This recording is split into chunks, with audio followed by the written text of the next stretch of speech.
Hello everyone. Today I'm going to read a speech of a inspirational, to me, who is the most inspirational person that had so much effects on my life. She changed my mindset and everything. That is Taylor Swift. So I'm gonna read a part of her speech at the New York University in 2022.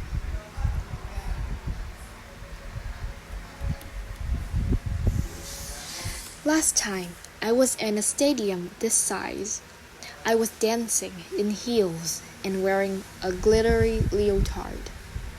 This outfit is much more comfortable.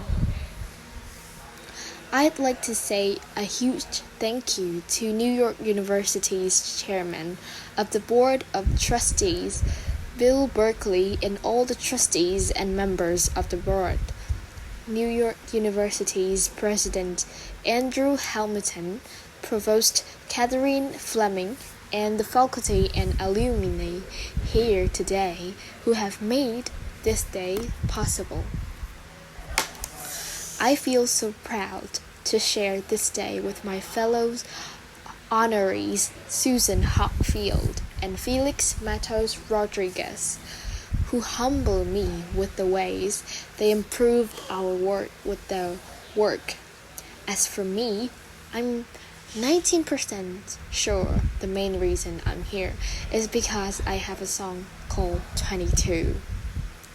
And let me just say, I am elated to be here with you today as we celebrate and graduate New York University's class of 2022. Not a single one of us here today has done it alone. We are each a patchwork quilt of those who had loved us, those who have believed in our futures, those who showed us empathy and kindness, or told us the truth even when it wasn't easy to hear. Those who told us we could do this when there was absolutely no proof of that. Someone read stories to you and taught you to dream and offer up some moral code of right and wrong for you to try and live by.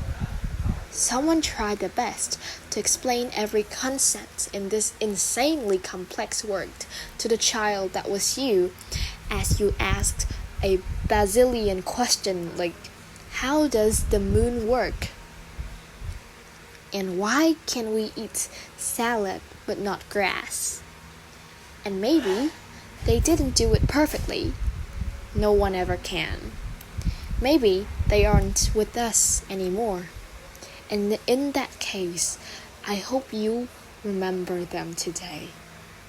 If they are here at the stadium, I hope you find your own way to express your gratitude for all the steps and missteps that had led us to this common destination. I know that words are supposed to be my thing, but I will never be able to find the words to thank my mom and my dad and my brother Austin for the sacrifice they made every day so that I could go from singing in coffee houses to standing up here with you all today, because no words would ever be enough. To all the incredible parents, family members, mentors, teachers, allies, friends, and loved ones here today who have supported these students in the pursuit of educational enrichment, let me say to you now, welcome to New York. It's been waiting for you. I would like to thank New York University for making me technically, on paper at least, a doctor.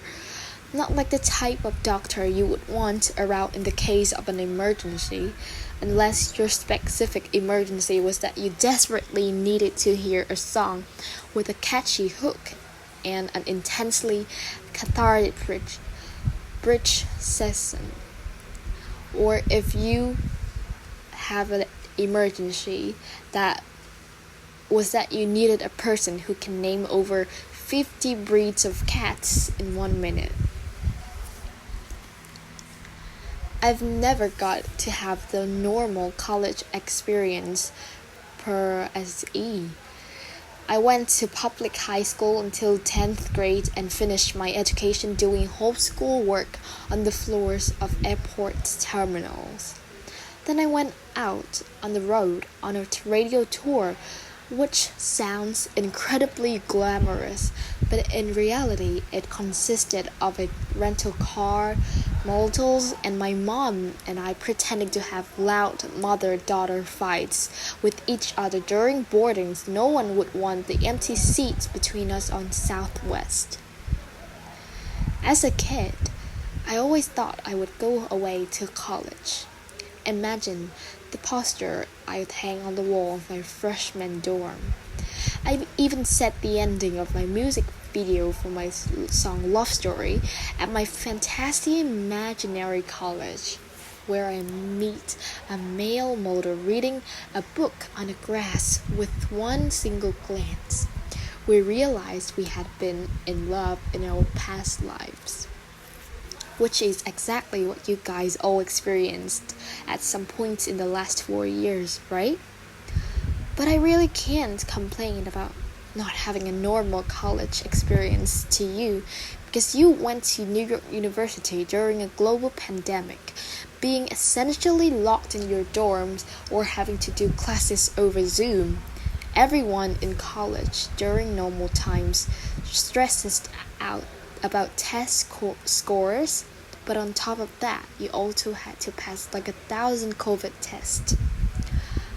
I imagine the idea of a normal college experience were all you wanted to.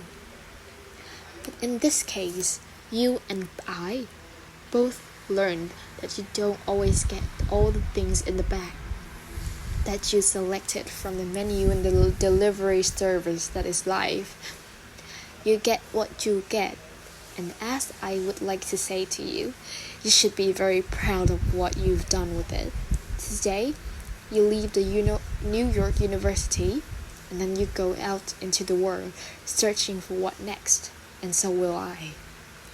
So, as a rule, I try not to give anyone unsolicited advice unless they ask for it. I'll go into this more later. I guess I have been officially solicited in this situation to impart whatever wisdom I might have and tell you the things that helped me in my life so far. Please bear in mind that I, in no way, feel qualified to tell you what to do. You've worked and struggled and sacrificed and studied and dreamed your way here today, and so you know what you're doing. You do things differently than I did them, and for different reasons. So I won't tell you what to do because no one likes that. I will, however, give you some life hacks I wish I knew when I was starting out my dreams of a career and navigating life, love, pressure, choices, shame, hope, and friendship. The first of which is life can be heavy, especially if you try to carry it all at once. Part of growing up and moving into new chapters of your life is about catch and release. What I mean by that is knowing what things to keep and what things to release. You can't carry all things, all grudges, all updates on your ex, all inviolable promotions your school bully got at the hedge fund his uncle started. Decide what is yours to hold and let the rest go. Oftentimes, the good things in your life are lighter anyway, so there's more room for them. One toxic relationship can outweigh so many wonderful, simple joys. You get to pick what your life has time and room for. Be discerning. Thank you for listening.